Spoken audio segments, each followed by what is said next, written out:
Bu haftaki derinlemesine incelememize hoş geldiniz.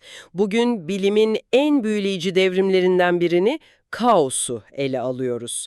Elimizdeki ana kaynak James Gleick'ın bu alanda çığır açan kitabı Kaos, Yeni Bir Bilim Yaratmak. Görevimiz şu, 19. yüzyılda bir avuç bilim insanı daha önce tamamen rastgele görünen o düzensizliğin içinde nasıl bir düzen görmeye başladı ve bu bilim dünyasını nasıl sarstı? Aslında temel soru şu ve bu soru gerçekten çok temel bir varsayıma meydan okuyor. En basit, sonucu önceden belli olan, yani deterministik matematiksel kurallar, nasıl oluyor da bu kadar karmaşık, bu kadar öngörülemez ve rastgele görünen davranışlar üretebiliyor? Bu bildiğimiz o Newton'un, Laplace'ın saat gibi işleyen, tahmin edilebilir evren görüşüne doğrudan bir meydan okuma o zaman. Kesinlikle. İşte bu incelemede bu meydan okumanın arkasındaki o şaşırtıcı hikayeleri ve fikirleri keşfedeceğiz. O zaman hikayemizin başladığı yere 1961'e gidelim. MIT'deyiz. Edward Lorenz adında bir meteorolog var. Ofisinin büyük bir bölümünü kaplayan gürültülü ve ilkel bir bilgisayar, Royal McBee, onunla hava durumunu modellemeye çalışıyor. Ama tabii bu bütün atmosferin kendisi değil. Sadece 12 denklemden oluşan basitleştirilmiş bir nevi oyuncak hava durumu modeli. Bir gün bir simülasyonu yeniden incelemek için bir kestirme yol deniyor. Evet, simülasyonu ta en baştan başlatmak yerine ortasından başlıyor ve başlangıç verilerini bir önceki çıktısından eliyle giriyor. Ama işte o an bilimin seyrini değiştirecek o küçücük hatayı yapıyor. Nedir o hata? Şöyle ki, bilgisayarın hafızasındaki sayı 6 ondalık basamaklı.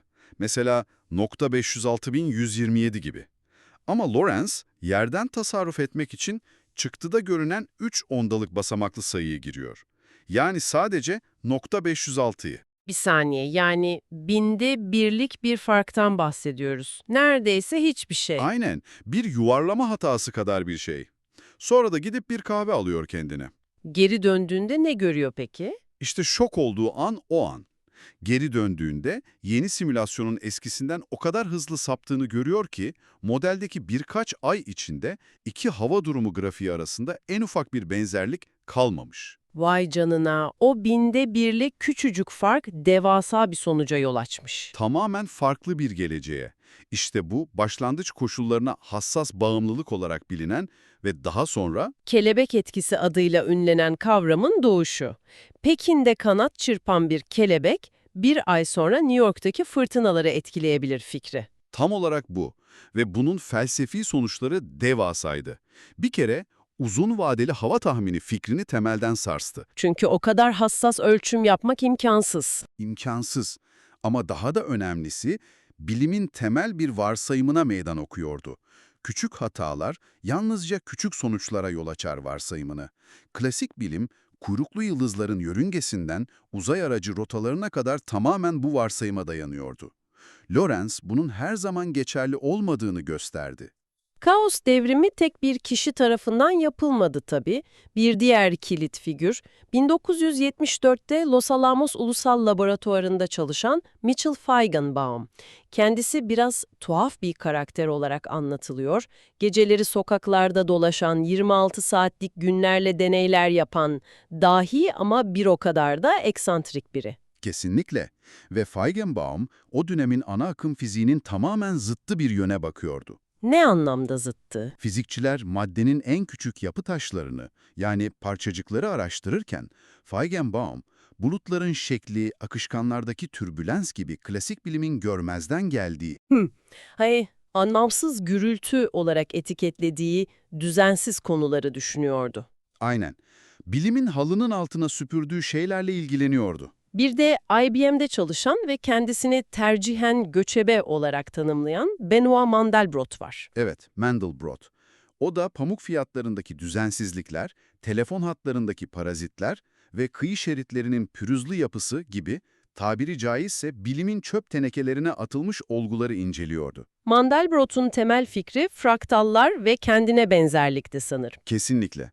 Bir kıyı şeridinin uzunluğunun onu ölçmek için kullandığınız cetvelin boyutuna bağlı olduğunu fark etti. Bu devrimci bir fikirdi. Nasıl yani? Cetvel ne kadar küçülürse o kadar fazla girinti çıkıntıyı, o kadar fazla detayı yakalarsınız ve kıyı şeridi o kadar uzun olur. Anladım. Yani teorik olarak sonsuza kadar uzayabilir. Teorik olarak evet, işte farklı ölçeklerde kendini tekrar eden bu desenlere kendine benzerlik adını verdi ve bu karmaşık şekilleri tanımlamak için bize doğanın yeni geometrisini sundu. Peki, bu dağınık bilim insanlarının bulduğu şey tam olarak neydi? Kaos sadece rastgelelik demek değil mi? Kesinlikle değil. Bu çok önemli bir ayrım. Kaos, karmaşık, doğrusal olmayan, yani non-lineer ve dinamik sistemlerin bilimidir. Doğrusal olmamayı biraz daha açabilir miyiz? Tabii, doğrusal sistemler basit ve tahmin edilebilirdir. Ne kadar girdi verirseniz o kadar çıktı alırsınız. Ama doğadaki çoğu sistem doğrusal değildir. Kurallar siz oyunu oynarken değişir sanki. Sürtünme kuvveti gibi mi? Etkisi cismin hızına bağlı, hız ise sürtünmeye bağlı. Mükemmel bir örnek. Bu karmaşık geri besleme döngüleri zengin ve öngörülemez davranışlar yaratıyor. Bir de şu meşhur garip çekiciler var, strange attractors. Bu kaotik bir sistemin zaman içindeki davranışının görsel bir haritası gibi. Aynen. En ünlüsü de kelebek kanatlarına veya bir baykuş maskesine benzeyen Lorentz çekicisidir. Bu şekil bize şunu gösterir. Kaotik bir sistemin davranışı tamamen rastgele değildir, belirli bir yapı içinde sınırlıdır. Yani düzensizlik kılığına girmiş bir düzen var. Tam olarak bu.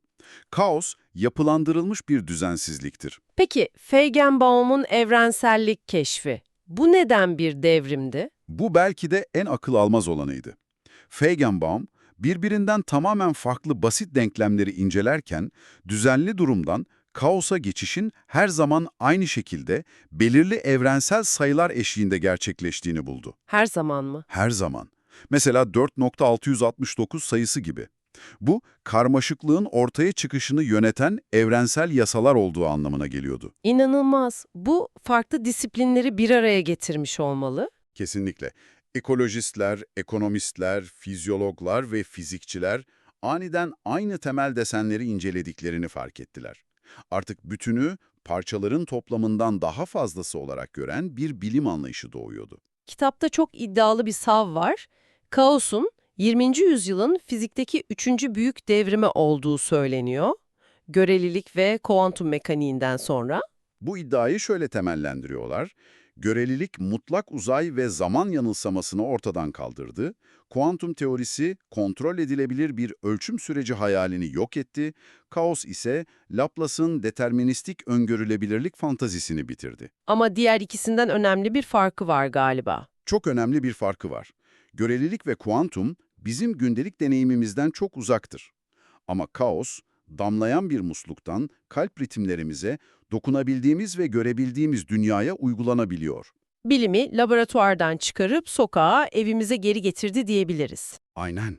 Ayrıca bilim insanlarının bilgisayarları kullanma şeklini de değiştirdi. Nasıl? Artık bilgisayarlar sadece tek bir soruna tek bir cevap bulan hesap makineleri değildi.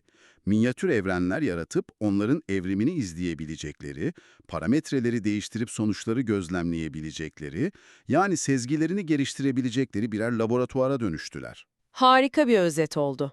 Kısaca toparlarsak, basit kuralların nasıl karmaşık sonuçlar doğurabileceğini gördük. Kelebek etkisinden, yani başlangıç koşullarına olan o hassas bağımlılıktan, kaosun içindeki gizli düzeni gösteren garip çekicilere ve kaosa geçişin evrensel yasalarına uzandık. Ve bu incelemenin merkezindeki o güzel paradoksu tekrar hatırlayalım. Tamamen deterministik, yani kuralları belli olan sistemler nasıl oluyor da sonsuz karmaşıklıkta ve öngörülemez davranışlar üretebiliyor? Bu, saat gibi işleyen bir evren fikrinden yaratıcı, karmaşık ve sürprizlerle dolu bir evren anlayışına geçişi simgeliyor. Kesinlikle öyle. Ve işte üzerinde düşünmeniz için son bir kışkırtıcı fikir bırakıyoruz. Kaynaklarımızda kaosun bir bilgi yaratıcısı olduğundan bahsediliyor. Şöyle düşünün, periyodik yani düzenli damlayan bir musluk tık, tık, tık tık bir süre sonra size yeni bir bilgi sunmaz.